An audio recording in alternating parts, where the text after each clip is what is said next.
Que o nosso coração seja fecundo. Aquele que semeia boa semente é o Filho do Homem. O campo é o mundo. A boa semente são os que pertencem ao reino. A liturgia do 15º domingo do tempo comum, ano A, nos convida a refletir sobre a importância e a centralidade da palavra de Deus na vida daqueles que creem.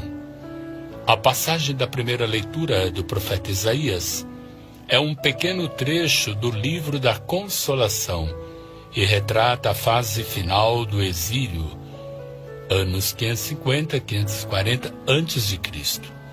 O povo de Deus encontra-se farto de belas palavras e promessas de libertação que tardam em se realizar, e com isto a impaciência, a dúvida e o ceticismo enfraquecem a resistência dos exilados. O profeta, para evidenciar a eficácia da palavra de Deus, utiliza o exemplo da chuva e da neve, que vindas do céu tornam fecunda a terra, multiplicando a vida nos campos. Uma imagem muito sugestiva, considerando que os judeus exilados na Babilônia devem se lembrar da chuva que cai no norte de Israel e da neve no monte Hermon. A água alimenta o rio Jordão, correndo por todo Israel, e por onde passa gera vida e fecundidade. A mensagem que se comunica é de que a palavra de Deus não falha, pois indica sempre caminhos de vida plena, verdadeira, expressa na liberdade e paz sem fim, não necessariamente segundo a lógica do tempo dos homens, dos seus desejos, projetos, interesses e critérios. É necessário que se aprenda e respeite o ritmo e o tempo de Deus, e também a eficácia da palavra divina não dispensa compromissos e indica os caminhos que devem ser percorridos, renovando o ânimo para a intervenção no mundo. A palavra divina não adormece a ação humana, mas impele para a transformação e a renovação do mundo.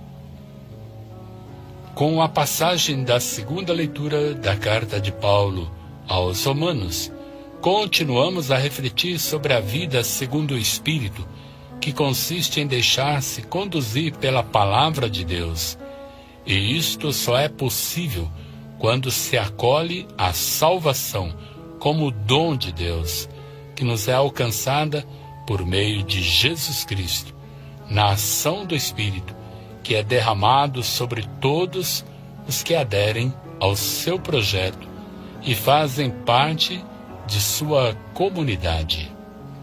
A vida, segundo o Espírito, consiste também em viver atentamente na escuta da palavra de Deus, em plena obediência ao projeto que Ele tem para nós, com renúncia ao egoísmo, aos interesses mesquinhos, ao comodismo, ao orgulho. É um caminho de doação da própria vida a Deus e aos outros. A vida segundo o Espírito implica em maturidade para viver os sofrimentos, as renúncias, as dificuldades, que nada representam se comparadas com a felicidade sem fim que aqueles que creem encontrarão no fim do caminho.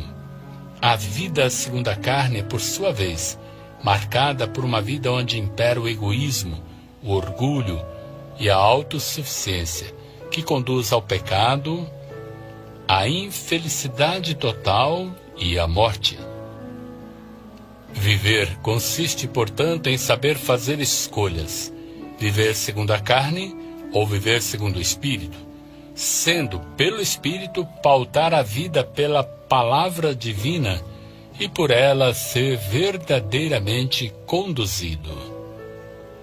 Na passagem do Evangelho proclamado, Evangelho de São Mateus, capítulo 13, versículos 1 ao 23, é-nos apresentada a parábola do semeador, e somos convidados a refletir sobre o modo como acolhemos a palavra de Deus e como comunicamos a boa nova do reino, que jamais pode ser interrompida e que aos poucos vai revelando o seu esplendor e fecundidade, a vida que Deus quer para a humanidade. Neste capítulo, encontramos 7 parábolas de Jesus: do semeador, do grão de mostarda, do fermento, do trigo e do joio, do tesouro escondido, da pérola valiosa e da rede. A linguagem em forma de parábolas mexe com os ouvintes, arma controvérsia e é um método pedagógico de reflexão em busca da verdade. O evangelista Mateus tem como sua preocupação a vida da comunidade, de modo que nas 7 parábolas e na interpretação das mesmas, apresenta Jesus como pastor que exorta, anima, ensina e fortalece a fé dos que creem. Sejamos fortalecidos em nosso itinerário de fé, trilhando caminhos, ainda que difíceis e desafiadores, mas sempre iluminados pela palavra divina, proclamada, acolhida, meditada, partilhada, celebrada e testemunhada. Que nos empenhemos para que a palavra caia no chão fértil de nosso coração, para que produza os frutos por Deus esperados: justiça, paz, amor, alegria, felicidade. A palavra de Deus é viva e eficaz. É preciso que tornemos nosso coração mais fecundo em séria e atenta escuta e vivência desta palavra. Também que, nutridos pela força da Eucaristia, inebriados pelo vinho novo, a nós oferecidos no cálice da salvação, sejamos cada vez mais comprometidos com a mesa de nossos irmãos no cotidiano, até que sejamos merecedores de sermos participantes do banquete eterno, na glória da eternidade. Amém. Que o nosso coração seja fecundo.